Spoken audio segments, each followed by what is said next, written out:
નમસ્કાર, spark today ન્યૂઝમાં આપનું સ્વાગત છે। હવે જે પ્રકારે મહાનગરપાલિકાની ચૂંટણીઓ નજીક આવી રહી છે ત્યારે કોંગ્રેસે હવે કમર કસી છે। જે પ્રકારે ગઈ વખતનું જો ઇલેક્શનની વાત કરીએ તો કેટલીક જગ્યાઓ પર કોંગ્રેસે પોતાનું ખાતું પણ નહોતું ખોલાવ્યું, ત્યારે હવે આ વખતે કમર કસી છે ને ભાજપની જેમ કોંગ્રેસે પણ અત્યારે એક વર્ષ પહેલાંથી જ હવે ચૂંટણીઓનો ધમધમાટ શરૂ કરી દીધો છે। ત્યારે વડોદરા સહિત મધ્ય ગુજરાતની જો વાત કરીએ તો મધ્ય ગુજરાતના પ્રભારી ઓઝાજી આજે બેઠકો કરી રહ્યા છે ને આગામી જે ઇલેક્શન આવી રહ્યું છે તેના માટે વડોદરા વાઇઝ જે વોર્ડ વાઇઝ આજે બેઠકો કરી રહ્યા છે। ગઈકાલથી તેઓ બેઠકોનો દોર શરૂ કર્યો હતો અને આજે 13, 14, 15 અને 16 આ તમામ વોર્ડો માટે આ બેઠકોનો દોર શરૂ કર્યો છે। જુઓ કે તમામ એઆઈસીસીના આ પ્રભારીની સાથે વડોદરા શહેર કોંગ્રેસ પ્રમુખ અને યુથ પક્ષના નેતા ચંદ્રકાંત શ્રીવાસ્તવ સહિત આ તમામ લોકો સાથે તેઓ બેઠક કરવાના છે। અને આપ જુઓ કે જે પ્રકારે તમામ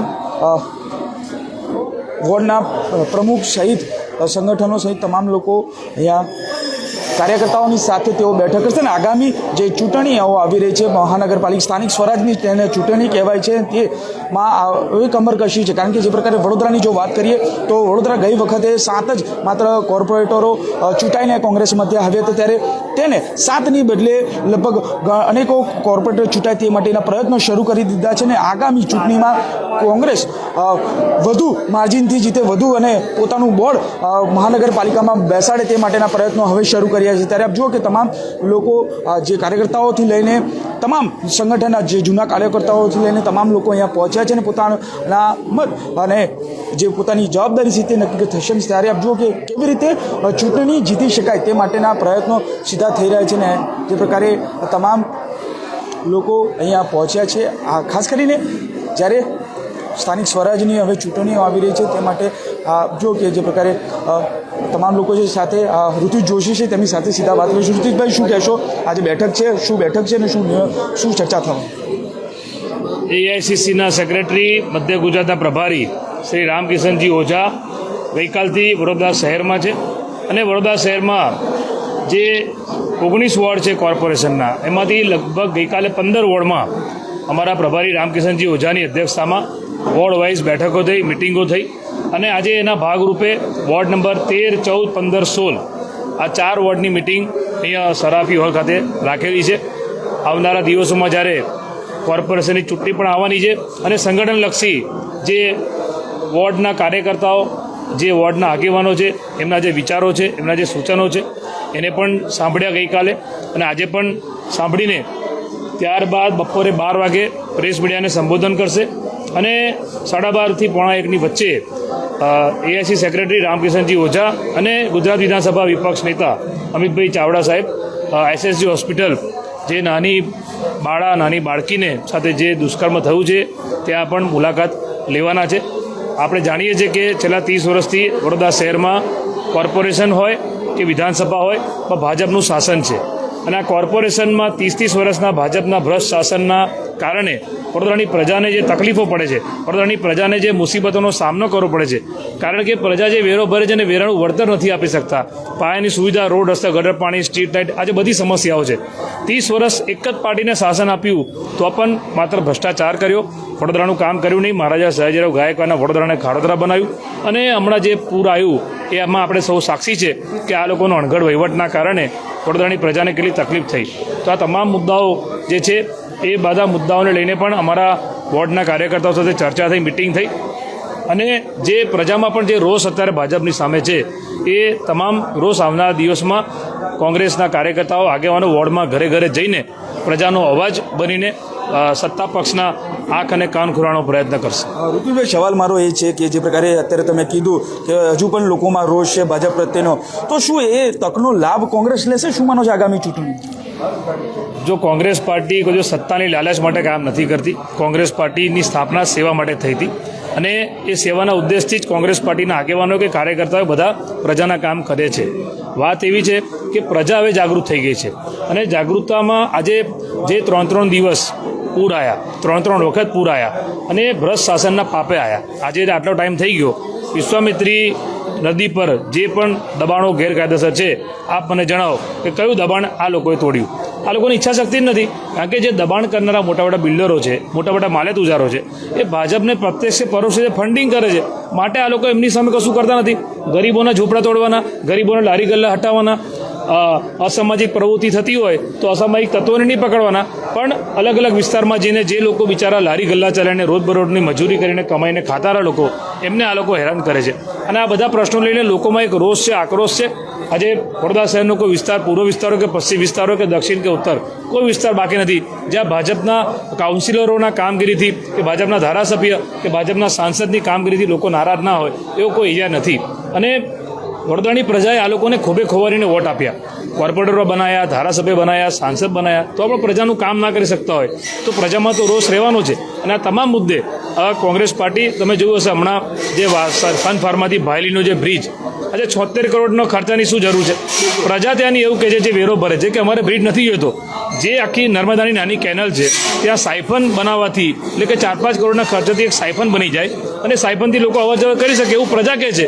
તો જબરદસ્તી 76 કરોડનો ખર્ચો, કોર્પોરેશનની તિજોરી પર ભારણ, પ્રજાના વેરા રૂપિયાનું વેડફાટ. તો આ બધા મુદ્દા છે, એ ભ્રષ્ટાચાર થઈ રહ્યો હોય, કોઈ એમના મળતિયાઓને ફાયદો કરવા માટે આ બધું કરતા હોય, આવા બધા ઘણા બધા મુદ્દા છે. આજે સ્ટ્રીટ લાઇટનો પ્રોબ્લેમ છે, 2 ટાઈમ પીવાનું પાણી ચોખ્ખું ના મળે, રોડ રસ્તા તમે જુઓ. મહારાજા સયાજીરાવ ગાયકવાડનું વડોદરા કેવું હતું અને વડોદરાને આ લોકોના પાપે ખાડોદરા બન્યું. અને એ માટે આજે પ્રજામાં ભાજપ સામે નારાજગી છે. અમે કોઈ ફાયદા નુકસાનની વાત નથી કરતા કે સત્તાની વાત નથી કરતા. ભલે અમારા કોર્પોરેશનમાં 7 કોર્પોરેટર છે, પણ સાથે 7 કોર્પોરેટરો પ્રજાનો અવાજ કોર્પોરેશનમાં બોલે છે. અને ડંકેકી ચોટ પર ભાજપના કોર્પોરેટરો કયા પ્રજા માટે બોલે છે? એમને તો મનુભાઈ ટાવરથી એમના પ્રમુખનો આદેશ આવે તો પલાટી મોઢે આંગળી, કશું બોલવાનું નહીં.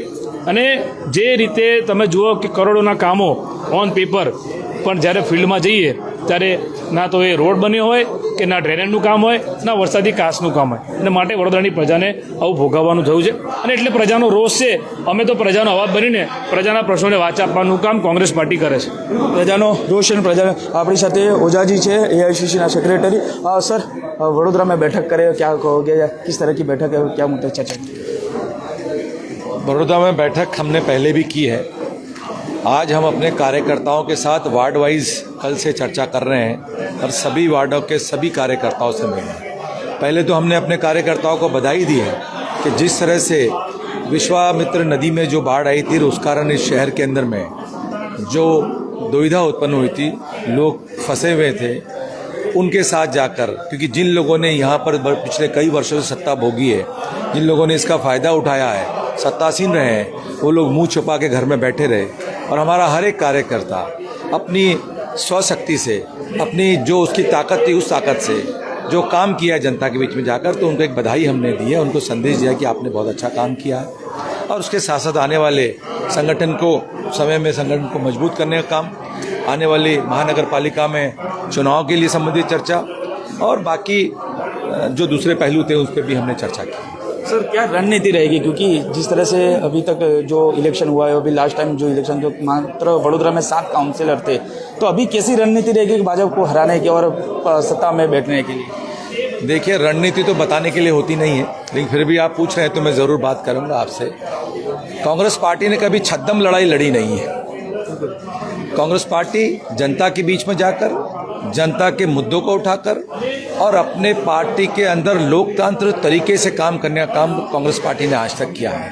ये पार्टी सरदार वल्लभ भाई पटेल की पार्टी है, ये पंडित जवाहरलाल नेहरू की पार्टी है, ये महात्मा गांधी जी की पार्टी है. सभी कार्यकर्ताओं को उनके किए हुए कामों को लेकर और आने वाले समय में हम जनता के बीच जाएंगे, उनसे वादा करेंगे और 6 महीने पहले हमारा घोषणा पत्र जाहिर करेंगे कि हम आपके लिए जो काम करना चाहते हैं, अगर आप हमें मौका दोगे तो काम करेंगे.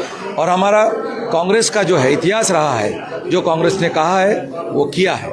हमारा कभी वो इतिहास रहा नहीं कि हम झूठे वादे करें, झूठे मुद्दे करें, झूठी बातें करके और उन बातों को हम बाद में लोगों को भुलाने के लिए नए मुद्दे खड़े करें. ये कभी भी कांग्रेस ने न किया है. ये भाजपा की रणनीति रही है. भाजपा अपने काम करेगी, कांग्रेस अपने खुले दिल से और साफ दिल से जनता के बीच खड़ी रहेगी, काम करेगी, वादा करेगी और उनसे मत मांगकर इस शहर के अंदर बोर्ड की स्थापना करेगी. यही हमारी रणनीति है. બિલકુલ, પ્રજા વચ્ચે જશે અને પ્રજા વચ્ચે રહીને તમામ લોકો સાથે વોટ માંગશે અને સાથે જે લોકોએ કામ કરેલા છે. અને આપ જુઓ કે જે પ્રકારે હવે આ વોર્ડ આ બેઠકો શરૂ થઈ છે અને ચોક્કસથી કહી શકાય કે જો કે તમામ કાર્યકર્તાઓ વોર્ડ વાઇઝ તમામ નગરસેવકો તમામ ભત્તુભાઈ વિરોધ પક્ષના નેતા પણ છે તેમની સાથે પણ વાત કરીશું। भाई दो शब्द क्या कहोगे जिस तरह से आज बैठक है और क्या कहोगे? ये संगठन की बैठक है અને સંગઠનની બેઠકમાં પાર્ટીને મજબૂત કરવાની વાત છે। બિલકુલ સંગઠનની બેઠક છે અને પાર્ટીને મજબૂત કરવાની વાત છે અને આપ જુઓ કે જે પ્રકારે આ તમામ લોકો અહીંયા ઉપસ્થિત થાય છે, નગરસેવકો છે। આપણી સાથે બાળુ સુરવે પણ છે। બાળુ દાદા, શું કહેશો? બેઠક છે અને જે પ્રકારે આ જે બેઠક થઈ છે અને શું ચર્ચાઓ થશે, શું માનો છો આગામી રણનીતિ કેવી રહેશે? વોર્ડ નંબર 13, 14, 15, 16ની આજે અગત્યની મિટિંગ અને જે પ્રભારી અમારા ઓઝા સાહેબ આવ્યા છે અને તમામ કાર્યકર્તા અને હોદ્દેદારોને કંઈ માહિતી આપશે એ કરશે ને આગામી જે ઇલેક્શન આવવાનું છે એની તૈયારીના ભાગરૂપે પણ ખૂબ એવી ચર્ચા બી થશે અને આજે એના સંદર્ભે બધા ભેગા થયા છે। અમારા આદરણીય વિરોધ પક્ષના નેતા ભત્તુભાઈ શ્રીવાસ્તવ, શહેર પ્રમુખ છે, પ્રભારી આવ્યા છે અને વડોદરા શહેરના તમામ હોદ્દેદારો આજે ખાસ અગત્યની મિટિંગ છે। વાત એ છે કે વર્ષ પહેલાં હજુ વર્ષ વાત છે પણ વર્ષ પહેલાંથી તૈયારીઓ શરૂ કરી, શું માનો છો કેટલો ફેર પડશે? અમારા જે નવા વિરોધ પક્ષના નેતા અમારા ભત્તુભાઈ પ્રમુખશ્રી જે પ્રમાણે કામગીરી કરી રહ્યા છે અને એડવાન્સ અગાઉથી જે તૈયારી કરી રહ્યા છે, ખરેખર આ તૈયારી કરવાથી ખૂબ કોંગ્રેસ માટે સીટો બી ખૂબ વધવાની છે। આ વખતને જે માહોલ તમે જોઈ શકો છો, દરેક મુદ્દા પર જે લડાઈ લડી રહ્યા છે, કોઈ પણ વિષય હોય લોકો પ્રજા માટે, એના માટે જે લડાઈ લડે છે એનાથી એવું અને પ્રજામાં એમના માટે જે અસંતોષ છે એના લીધે એવું દેખાઈ આવે છે। આ વખત કોંગ્રેસને ખૂબ એ રહેવાનું, એના લીધે આગામી જે તૈયારી કરવાની એના ભાગરૂપે આજે મિટિંગ રાખી। બિલકુલ આગામી સમયમાં જ્યારે હવે સ્થાનિક સ્વરાજની ચૂંટણી આવી રહી છે ને આપ જુઓ કે જે પ્રકારે તમામ કાર્યકર્તાઓ અહીંયા ઉપસ્થિત થયા છે, સંગઠનના હોય કે પછી વોર્ડ પ્રમુખથી લઈને તમામ લોકો અહીંયા ઉપસ્થિત થઈને આપ જુઓ કે જે પ્રકારે આ વોર્ડ વાઇઝ 13, 14, 15, 16 આ 4 વોર્ડના તમામ લોકો અહીંયા પહોંચે। 13, 14, 15 અને 16 તમામ લોકો અહીંયા આવ્યા છે અને તેના માટે આગામી જે રણનીતિ છે ચોક્કસથી કહી શકાય કે આ તમામ જે રણનીતિ છે એ રણનીતિ માટે હવે કોંગ્રેસ સજ્જ થઈ છે। કારણ કે જે વખતે 2025માં હવે ઇલેક્શન આવી રહ્યું છે ને, જે અત્યારે ગત ઇલેક્શનની વાત કરીએ તો માત્ર 7 નગરસેવકો ચૂંટાયા હતા। હવે તેની બદલે તેઓ પોતાનું બોર્ડ એટલે કે વડોદરામાં કોંગ્રેસનું બોર્ડ શાસન બને તે માટેના પ્રયત્નો અત્યારથી તેઓ શરૂ કરે છે। 1 વર્ષ હજુ બાકી છે પરંતુ હવે કોંગ્રેસે કમર કસી છે અને આગામી સમયમાં પોતાનું બોર્ડ બેસે તે માટેના પ્રયત્નો શરૂ કરી દીધા છે। કેમેરામેન નિહારની સાથે Surat Solanki, spark today news, Vadodara.